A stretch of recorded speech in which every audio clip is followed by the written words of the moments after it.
what they were or what they may have been? No, no. I guess he thought that there's some sort of writing along there, and that was my impression too. That there's some sort of symbols or writing along the inside surface. A very strange, like kind of writing, things I'd never seen before nor since. Now, another question that comes to my mind, in addition to these symbols, is that I've heard the story many times of the Roswell wreckage where you would crumple it up in your hand. You mentioned foil-like material, Hmm.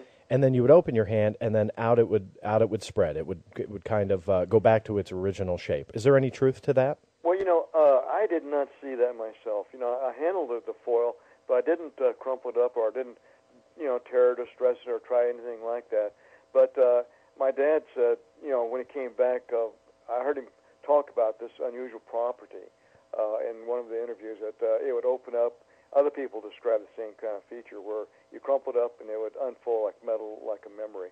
But I myself did not see that. I see. Okay. Now, let me ask you a little bit more about your dad as well as the, I guess, hours and days went on, and then later years went on. The story just kept changing about the Roswell incident. Uh-huh. How did your dad feel about that? Because you've got the picture of him standing with the wreckage in front of the press cameras, I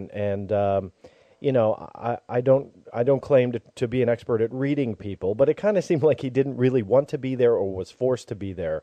Well, that picture was taken in General Ramey's office. He was the 8th Air Force commander at Fort Worth Army Airfield. And what that wreckage that you saw there was not what was on our kitchen floor. This was actually actual a radar target, or remnants there from a weather balloon or some kind of balloon device. And you could actually see a balloon envelope in the background.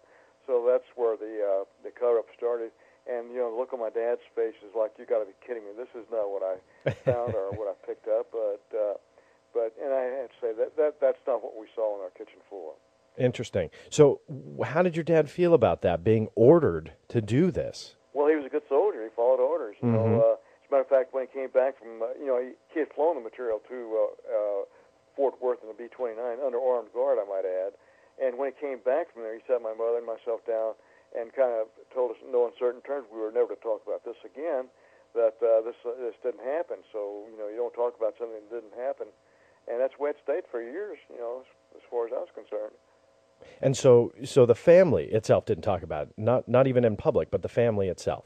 Yeah, just I don't recall ever really discussing this thing, and it stayed like that for years. And I went to school and got in the military myself, and I guess it was after that my dad started. I guess he was interviewed by Stanton Friedman in 1978 about this unusual crash, whatever it was, in Roswell. And so that's how it kind of started surfacing again. Yeah, that's where it starts. Stan Friedman is one who first broke it. Okay. And now, how did your dad then, I don't know, and correct me if I'm wrong, was he under strict orders? Did he sign an oath to not talk about this? Or how did your dad go from not talking about it to talking to Stan about it? I'm not sure if he signed an oath or anything like that, but I'm sure if he was given a verbal order by a two-star general, he would have obeyed that. Interesting. Now, the book is called The Roswell Legacy, and that very much is what it is. It is a legacy. Now, please let me ask you, why did you write this book? Well, I wanted to get the story out because there's been a lot of ridicule about my dad, saying he didn't know what he was doing, didn't know what he was talking about. But I wrote the book, which gave him his credentials. He'd gone to radar school, so he knew what radar targets looked like, and he went through the Air Force, Army Air Force Intelligence School. As a matter of fact, he was on the faculty of the Army Air Force Intelligence School. So he was a member of the 509th, which an intelligence officer, and these are all hand-picked guys because these are the ones who dropped the atomic bomb on Japan. Mm-hmm. So he does have very strong credentials. He knew what he's talking about.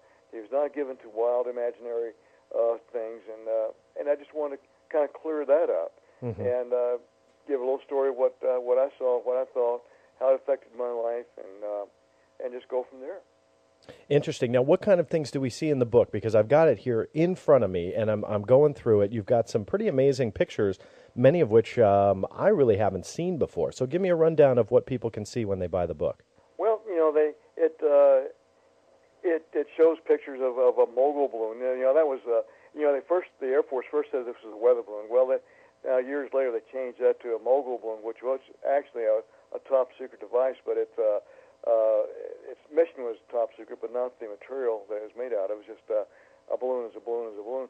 But I showed pictures of a mogul balloon in flight to show people that this is what the Air Force is trying to claim that we saw as part of a cover-up.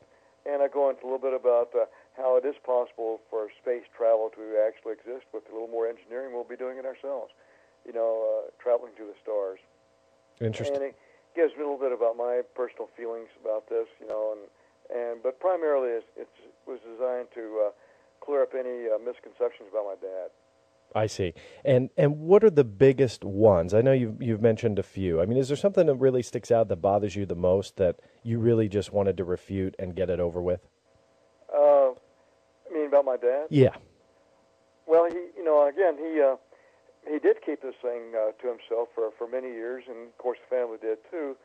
And I just wanted to again clear the air about his credentials. Mm-hmm. Mm-hmm. And how it really didn't outwardly affect him, although he did resign from the Air Force in 1950 or 51, because he said, quote, "I have had enough of this." And it must have been bothering him all these years, but although he kind of kept it to himself. Mm-hmm. Now, after all these years, and people like your father, and your father included, and now you being a first-hand witness to the wreckage, you've got all these people coming out and telling these stories, and yet the government still denies the whole thing happened and is still covering it up. Why do you believe that is true? Well, I wish I knew.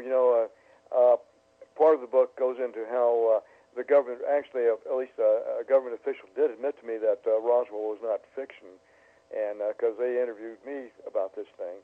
And, I asked him, why are you guys keeping this a secret? And he says it was up to him. He would, release the information yesterday, but it wasn't up to him. But I have no idea why the government is trying to keep this a secret. And, and it's not just the United States government either. It's world governments, because this has happened. There's debris in Russia. There's Belgium. It's a worldwide phenomenon. It's not just the United States. Now, backing up to one point you just made, now you said you were interviewed by the U.S. Air Force? By a government official, not the Air Force. Oh, I'm sorry.